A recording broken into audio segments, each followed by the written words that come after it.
Hi everyone, I am Yasuko and it's time for Massage Monday. My client told me he uses his thumbs to massage his tight calf muscles and his thumbs get tired very quickly. The thumb circles. Very typical massage move that kills your thumbs.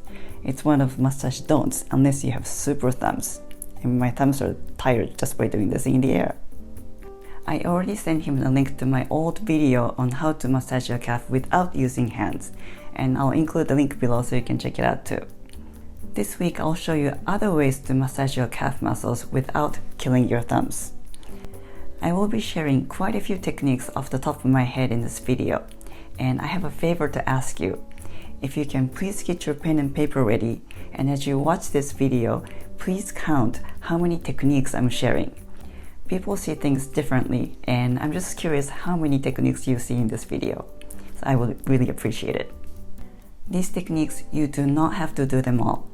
In fact, I recommend you do not do them all because my calves were so sore the next day. So just pick and choose what works for you. Caution, if you have black clot or severe swelling like lymphedema, do not do this.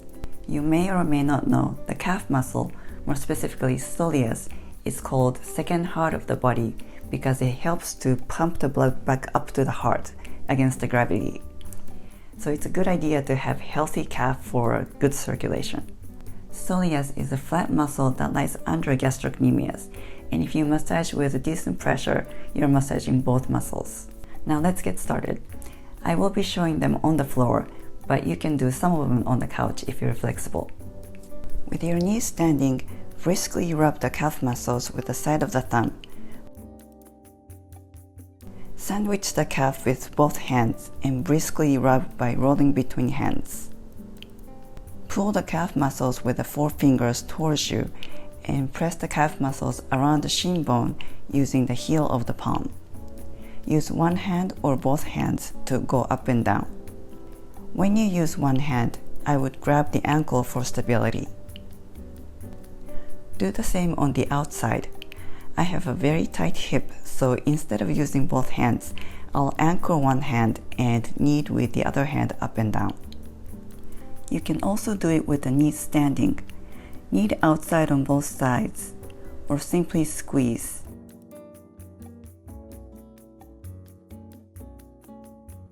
Alternate hands on one leg.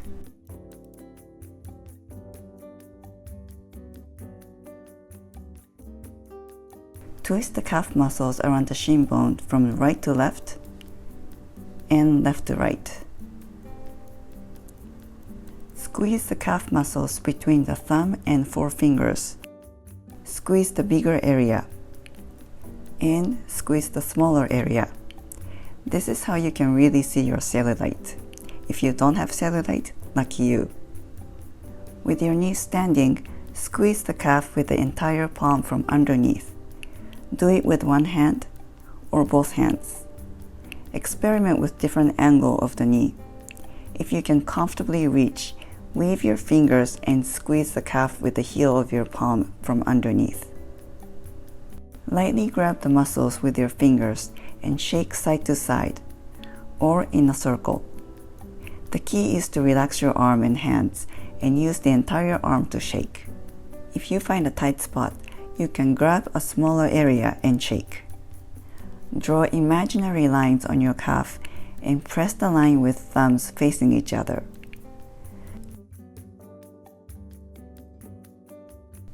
Put 6 imaginary dots on each line. Press each dot with overlap thumbs.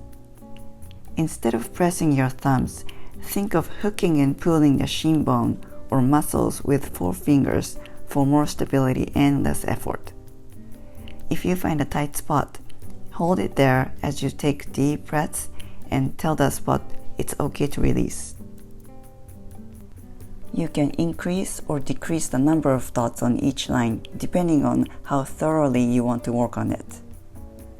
One good acupressure point to remember is bladder 57 or BL57.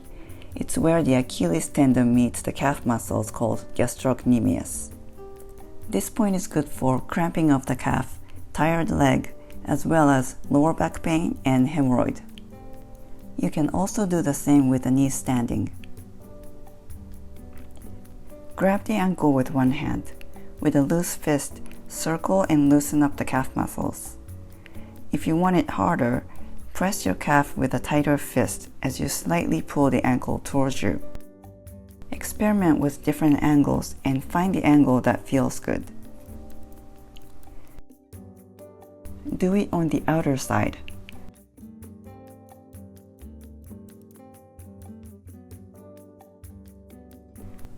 Tap with the back of the hand with loose wrist.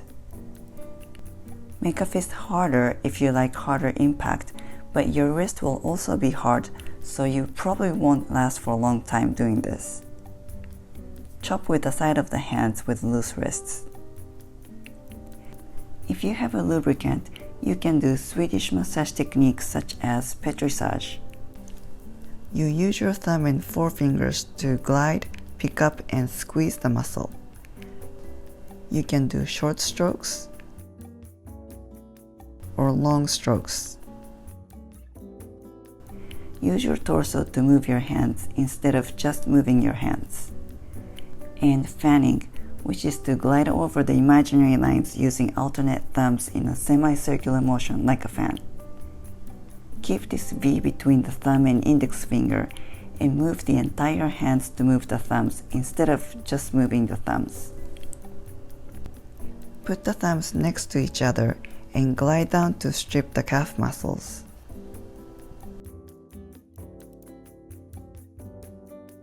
With the knee standing, cup the calf from underneath and glide up with your palms, or with fists.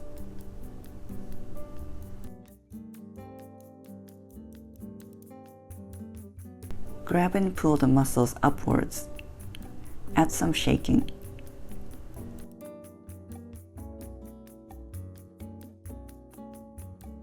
So these are the ways to massage your calf muscles that I could think of.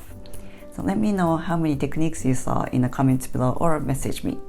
Thanks for watching. I'll see you back next week. Make it a great week. Feel free to comment below and please don't forget to subscribe.